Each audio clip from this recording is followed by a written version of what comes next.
Hello and welcome back. We're going to talk about a topic you might not expect to find in the dark corners of a haunted house: fashion. The Conjuring universe has terrified millions, not with over-the-top monsters, but with a chilling sense of realism. The most frightening moments are those that feel like they could happen to anyone, anywhere. And a key part of that realism? The costumes. Today, we're going to look at how the films used authentic fashion to ground the horror in a chilling reality, from the Warrens' polished suits to the demonic wardrobe of the villains themselves. Let's dive into the hidden fashion story of the Conjuring franchise. In the first Conjuring film, the Perron family's wardrobe immediately places them in a believable working-class world. Costume designer Kristen M. Burke deliberately avoided the psychedelic 70s trends to show us a family that felt real.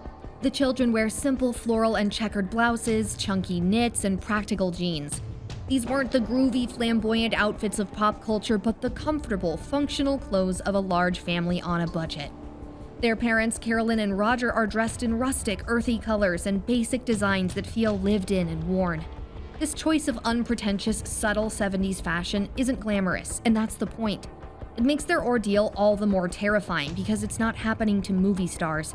It's happening to a family just like yours, making the supernatural feel all the more personal and violating. As our heroes, Ed and Lorraine Warren needed to feel a sense of authority and credibility. Their style is a polished contrast to the families they help. In the first film, set in 1971, Lorraine Warren wears elegant, straight-cut trousers, sophisticated blouses, and tweed blazers.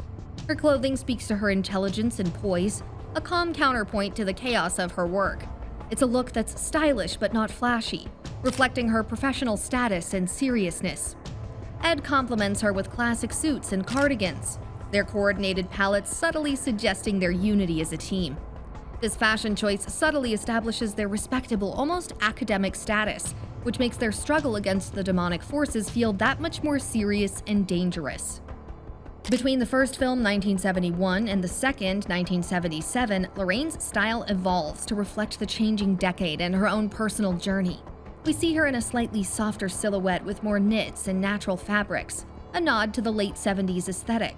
This subtle shift was not just about historical accuracy, it was a practical choice, as the new fabrics were more comfortable for the stunt work Vera Farmiga had to do.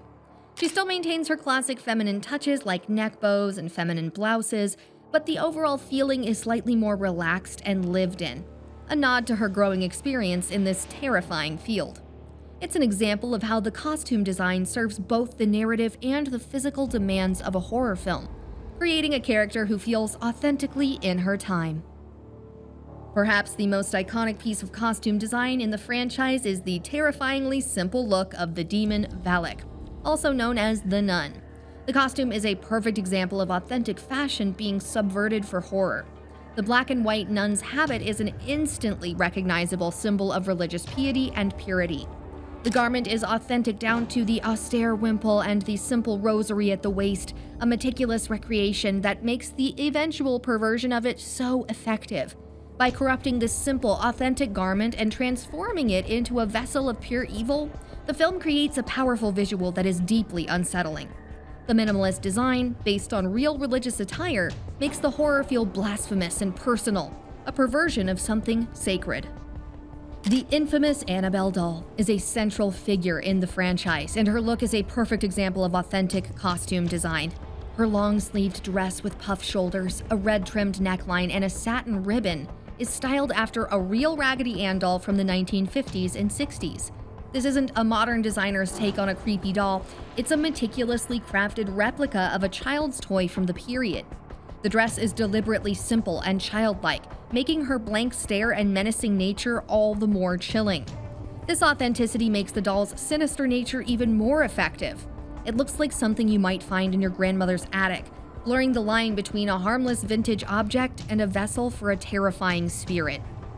The third main film in the franchise jumps forward to 1981, and the costume design subtly reflects this transitional period. Costume designer Leah Butler expertly captured the early 80s aesthetic while still carrying over some of the 70s influence.